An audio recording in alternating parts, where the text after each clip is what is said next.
আসসালামু আলাইকুম রহমতুল্লাহি ওবরকাতু।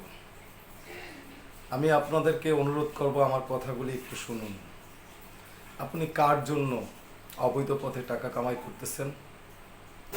সন্তানের জন্য? আপনার স্ত্রীর জন্য? আপনার কোনো কাজে আসবে না এই সন্তান, আপনার কোনো কাজে আসবে না এই স্ত্রী, হাসরের ময়দানে আপনার কোনো কাজে আসবে না। আপনার সন্তানের, আপনার স্ত্রীর ভবিষ্যৎ করতেছেন অবৈধ পথে আপনি রোজগার করে। এই রোজগার কোনো কাজে আসবে না। আপনার হিসাব আল্লাহর কাছে আপনাকেই দিতে হবে। তাই বেঁচে থাকা অবস্থায় হাসরের চিন্তা করুন। ওই হাসরের ময়দানে মানুষকে তার গুনার অনুযায়ী, যে যেরকম গুনাহ করেছে ওই অনুযায়ী ঘামের ভিতরে সাঁতার কাটতে হবে।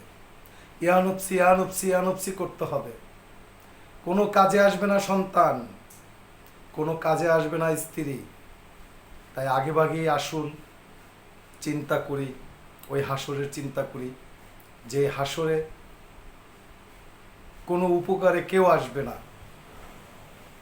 আপনি এখনই এই মুহূর্ত থেকে অবৈধ পথে ইনকাম করা বন্ধ করে দিন। সবচেয়ে কাছের কে?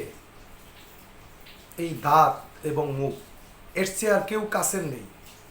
এই দাঁত মুখকে পাওয়ার সাথে সাথে ছেড়ে দেয় না, যদি উল্টা একটু পায় ঠোঁটকে কেটে দেয়, কামড় লেগে কেটে যায়।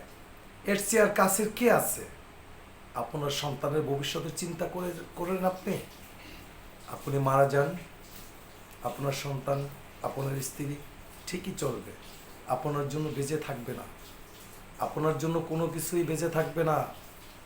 তাই বেঁচে থাকা অবস্থায় আখিরাতের চিন্তা করুন, আল্লাহকে ভয় করুন, ভালো কাজ করুন, এবং যত কাজ আছে সব আল্লাহর খুশির জন্য করুন। ভালো কাজগুলি আল্লাহর খুশির জন্য করুন, দেখবেন আপনি শান্তি পাবেন, মরে গিয়েও শান্তি পাবেন ইনশাআল্লাহ। আসসালামু আলাইকুম রহমতুল্লাহি ওয়া বারাকাতুহু।